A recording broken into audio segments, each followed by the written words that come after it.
আসসালামু আলাইকুম। তো তোমরা অনেকেই প্রশ্ন করতেছো যে সরকারি নার্সিং এ চান্স পেতে কত মার্ক লাগবে? বর্তমানে কাট মার্ক কত?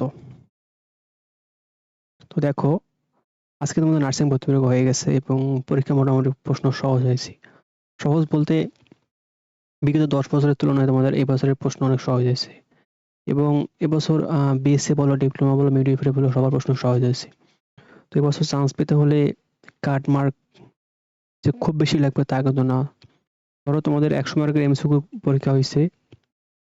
তো এই ১০০ মার্কের মধ্যে যারা বিএসসি তারা যদি কেউ ৭০ পায় তাহলে তার চান্স পাওয়ার জন্য পারফেক্ট। কেন পারফেক্ট? যে ৭০ পাইতে তার জিপিএ মার্ক তো অবশ্যই ম্যাটার করতেছে এই জায়গায়। ধরো কেউ যদি ৭০ পায় এমসিকিউর মাঝে এবং তার জিপিএ মার্ক ধরো ৫০ বা ৪৫ এর মধ্যে থাকলেও সে চান্স পাবে। অর্থাৎ এবছর জিপিএ মার্ক সহ কাট মার্ক অর্থাৎ বিসিতে লাগতেছে ১১০ থেকে ১২০ এর মাঝেই ১১০ থেকে ১২০ এর মাঝে যদি বিএসসিরা মার্ক তুলতে পারে তাহলে তাদের নার্সিং এ চান্স হয়ে যাবে। এখন আসি আমরা ডিপ্লোমার ক্ষেত্রে।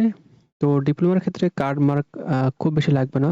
কারণ হচ্ছে ডিপ্লোমাতে এবার পরীক্ষার সংখ্যা তো অনেক কম।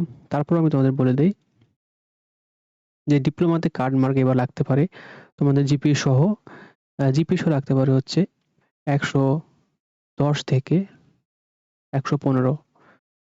১১৫ তাহলে এবার চান্স হবে। অর্থাৎ ডিপ্লোমাতে কাট মার্ক লাগবে ১১০ থেকে ১১৫। কেউ যদি জিপিএ সহ ১১০ বা ১১৫ এর মাঝে থাকে তাহলে সে চান্স পাবে। আর যারা মিডওয়াইফারি তাদের কাট মার্ক লাগবে ১০৫ থেকে ১১৫। এর মাঝে কেউ জিপিএ সহ যদি পেয়ে থাকে তাহলে তার চান্স হয়ে যাবে। তো এবছর কাট মার্ক যে খুব বেশি লাগবে তা কিন্তু না। তোমাদের জিপিএ মার্ক যাদের ভালো থাকবে তাদের ক্ষেত্রে চান্স পাওয়া অনেক সহজ। আর যাদের জিপিএ মার্ক একটু কম তারা এমসিকিউতে যদি ভালো করে থাকো তাহলে ইনশাআল্লাহ তারা চান্স হয়ে যাবে। তো আজকের ভিডিও এই পর্যন্তই। ধন্যবাদ সবাইকে।